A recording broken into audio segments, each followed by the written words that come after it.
Welcome back to From Pose to Power, the podcast that celebrates movement, mindfulness, and the powerful stories behind the practice. I'm your host, Tyla, and today I'm joined by someone whose serene energy and soulful flow have touched thousands both online and in person. She's a Los Angeles based yoga instructor, wellness enthusiast, and the founder of the Free Spirit Yogi. You've seen her glowing online presence, but today we get to hear the heart behind the handle. Welcome to the show, Monique. Thank you so much, Tyla. Wonderful to be here. Thank you, thank you. So let's start from the beginning. Take us back to the first time yoga found you, or maybe where you found yoga. What drew you in?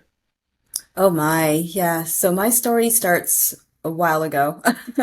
When I was in my teens, probably like 18, 19, I discovered yoga, but I only discovered the like physical aspect of it. I thought it was just a workout. So I would go do some yoga, think that, that was all that there was for it. And Yeah. then I discovered about 15 years later that yoga is a much, much more deeper practice than just a workout. I discovered that it was meditation, it was self-reflection, Yeah. living a better life, all of these beautiful things that I had no idea that it encompassed. And once I really went down the studies of it and really understanding what yoga was and is, that's when I really fell in love with it and I realized this is where my life should start taking place in. And yeah, really just That started is diving so more into beautiful. it. So would you say that it was love at first flow, or did it take some time for you to get into it? I think it was more like a time period for you, hey? Because you said you started when you were 18 and then only 15 years later. Yeah, yeah. So I would honestly say it started at first flow though, because there was a connection there when I was like in my Yeah. teens. There was a connection, but I didn't know what it was until someone explained it more to me. And then I realized why I loved it so much and why it was really something that I wanted more in my life. So awesome. And do you feel like definitely your relationship with yoga has evolved since then? Can you talk me through that evolvement of that relationship? Absolutely. The respect I have for yoga is so much more now. Before, again, like I said, it was just a workout, but now I realize it's a lifestyle. I realize Yeah, it's a mindset. I realize like all the definitely. power that goes with it and what it can do for your day, for your week, for your month, for your whole life. I mean, it practically changed my life once I really discovered what yoga was. I made a huge transition and transformation because of it. That is so incredible. So, your Instagram is such a vibe. It's peaceful, powerful, and beautiful. So, I just wanted to know what inspired you to create the Free Spirit Yogi and what made you want to start sharing your journey online? Yeah, well, the transformation was the biggest part because I believe everybody has a chance to change themselves and become the true person that's inside, right? We all walk Yeah, around and, we kind of go through our day by day. We're living with the social norms and we're doing what we think that society wants us to do. And then there's us. There's the true yeah, spirit inside. There's the soul. And yeah. that's what I really, really want to help people discover is their true spirit and to live in that true spirit. Take off the Yes, yes. mask and be who you are and enjoy that and don't have any regrets about it. And that's what Mm. yoga did for me. It really helped me transform and really touch who I am. And I love helping people discover that as well. So, what is the meaning behind the name, the Free Spirit Yogi? Yeah, ever since I was a little girl, I've always wanted to be free. I don't know why, but I was like, I'm never going to work at a desk. That's what I told my mother. I said, I'm never going to work at a desk. I'm going to Yeah, travel. I didn't say I was going to be famous, but I said, I'm going to impact a lot of lives. This is when I was a little yeah, girl. yeah. So that carried on up until this point where I'm just like, you know what? we're the free spirit yogis. We are living life on our terms. We're exploring. We're living happily as we want, and we're not letting anything bog us down and say like, this is how life should be. We're living life to our fullest ability and to our happiness. Yeah, I get that completely. I definitely get that. And what do you think has been like the most rewarding thing about building your online presence? The most rewarding thing is about touching lives and changing what's going on with them internally. I have some Yeah, personal clients, and it's beautiful to see like their mindset changing, seeing them get yeah, stronger, seeing them actually accomplishing a pose because we are, taking those breaths and really working through whatever might be holding them back. So just seeing that transformation, I love it. yeah. That is beautiful, and it must be so rewarding as well to see someone grow from like beginner to advanced level. Yes, it's beautiful. And it's not only about the physicality of it, it's also the mentality and the energy that they're starting to put out into the world too. It's also nice to see that change. Yeah. So, do you feel like you faced any challenges being both a teacher and a social media influencer? Absolutely. It's not a 9 to 5, It's something that Yeah, it's something that's very creative. It's something that really it keeps you really involved in like what's happening out there in the world. So you're constantly moving. You're not really staying in one place. And my private practice has become now a practice that the whole world is invited to join in on with me. So yeah, so yeah, it's not something that you can really plan for. You really have to just like be able to say that this is what you're going to do and you're going to do it. And all kinds of obstacles and things are going to pop up, but you have to stick to what it is that you really want to accomplish. And that's really yeah. where I'm working towards. And content creation can sometimes be a struggle, like coming up with new ideas and trying not to step on anyone's toes. So, well done for sticking it out, because I can know it can be a brutal field to be in. Yes, yes. But again, I said I'm never going to have a desk job. I said I'm going to touch a lot of people, so it's definitely where I want to be. I'm happy to be here. Yeah. So I really feel like your content radiates mindfulness and emotional grounding. How do you yourself stay rooted in the middle of real life chaos? Oh my, real life chaos. When I am presented with it, it's to take a breath, take a breather, reflect on what's Yeah. happening and not react to it. So I've always like prided myself in being able to keep calm and being able to really think through what's happening in the moment and not react to it. Yeah. Well, that's cool. Do you have any daily rituals or like breathwork techniques that you live by? Like every day it's a must do for you. Every day it's a must do that I have to stretch out and do Yeah. my breathing with the stretches because if I don't get in just a little bit of me time with those stretches, then yeah, it can be a rough day for me. So yeah, that's my morning. I have to do those. Yeah. Do you have any advice for someone who's really overwhelmed and just starting out? Overwhelmed with just like the practice or overwhelmed with finding time. Are you? Just with the practice in general. Okay.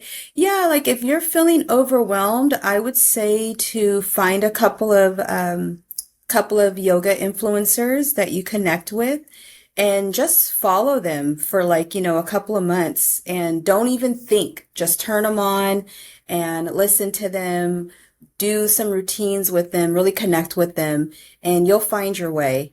That's pretty much how I kind of started. I just went on YouTube. I found a couple of yoga influencers and listened to their philosophies, followed their practice, and really found that not thinking about it was the easiest way to get started. Then I started my studies and really started pouring myself into it. But find Just somebody kind that of, you can yeah, connect with. just taking it day by day, pretty much. Mm-hmm. Yes. And how do you think you use yoga as a tool for empowerment, especially with your own personal students?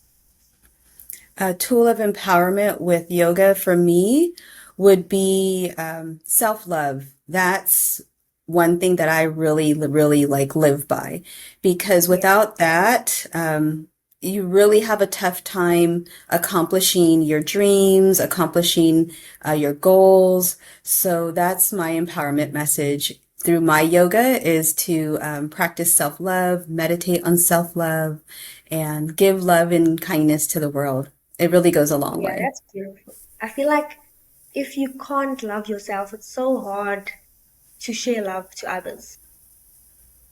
Yes, I agree. And I think like being being someone who is trying to do so much and touch the world, you have to have all of that love already inside of you because that's so much that you're going to have to give to everyone else too. So you've Mm, got to your cup has to be full first. You've got to love yourself first, and then definitely, you're able to express that. definitely. So, one thing that stands out about you is just how real you are. You share the beauty, but also the journey. So, what does living authentically look like for you? Living authentically is,